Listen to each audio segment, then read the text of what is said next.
Hi, this is Jeff Blauette, technical agronomist with Cooperative Farmers Elevator.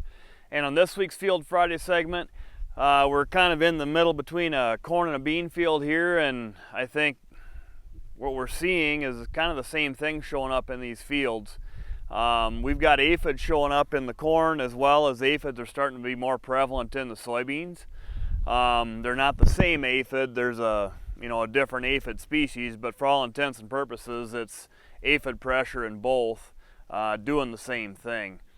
Aphids, again, we've been over this before in other times, but they don't chew on anything. They basically just suck sugars out of the plant, whether it's corn or beans or alfalfa for that matter. But that's kind of what an aphid does.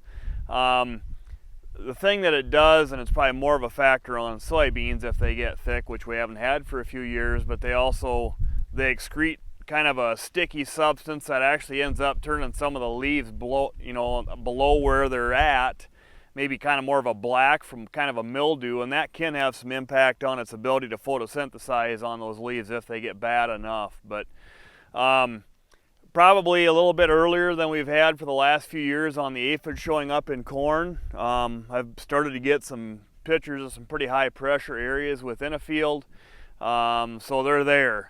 I think the reason maybe for that is we've had a decent amount of more moderate temperatures we've come out of. Aphids prefer, maybe 70 to 80 degrees, not 80 to 90. So when they are experiencing some more moderate temperatures, which is nice for us, but they tend to expand and multiply fairly rapidly. And the same thing applies for the soybean aphids. They like the same type of conditions.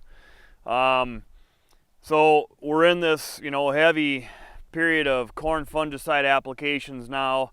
I would suggest taking a look at the cornfields and see, do we have aphids out there? They don't all have aphids in them, but there are some fields that have a fair amount, and it's pretty easy to add an insecticide to the mix and knock that population back. There isn't really a threshold for corn aphids. The only thing you'll hear maybe a little bit is if they're bad enough, up on the tassel where they're starting to get that all sticky where pollen won't fly, then you maybe ought to do something with it. Common sense and experience that we've seen is they can do damage after that, and I think we've seen enough of that over the years that even without a threshold, you walk out into some of these fields and you see some of the pictures that we've seen for pressure, that there's probably enough there to take care of and to take them out. So fields and corn, typically it seems like the later corn will be more of a factor. They always have more aphids for some reason. The 108, 9, 10, 15 day corn, whatever it is, seem like there's always more in those fields. So those would be the first ones to look at. Soybean wise, I haven't seen any real high populations yet, but in the last week it's been a lot easier to find them in the fields where you're grabbing some trifoliates and you're starting to see, maybe 8 or 10 on this plant. You might see 3 or 4 more plants you grab, there's nothing there, but they are there, more than we've seen, and especially kind of prior to fungicide application than we have for quite a number of years. So I think that kind of would be something I would be watching for as well. We're starting to spray some soybeans with fungicides as well. There isn't a threshold out in any fields that I've been in yet, not even really close, but if you're in the area already, the IPM is not going to say to put an insecticide in, but you got to kind of make your own decisions there on what we're going to do. If we get the weather forecast like they say we're going to get some more heat, these fields might just kind of hang out where they're at for populations and maybe not expand a lot. We get up into that 90 degree, 95 degree highs for a while, that might help slow that down.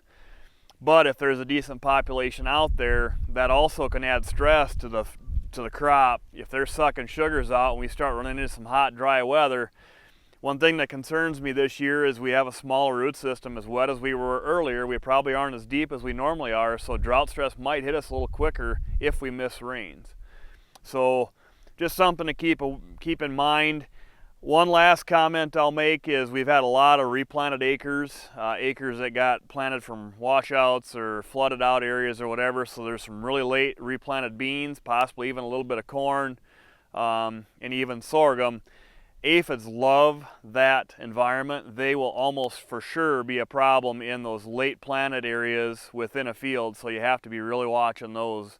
I realize they may not be high yield potential fields, but if you want to have a crop, you better keep an eye on them and make sure they don't get carried away, because they very likely may. Those late out of the norm timings can cause problems. So just something to be aware of. Check your fields. Let your CFE agronomist help you with making some of those decisions, but let's make sure we don't lose out on something. We need all the bushels we can right now with the crop prices the way they are. So with that, that's this week's Field Friday segment, and we'll see you next week.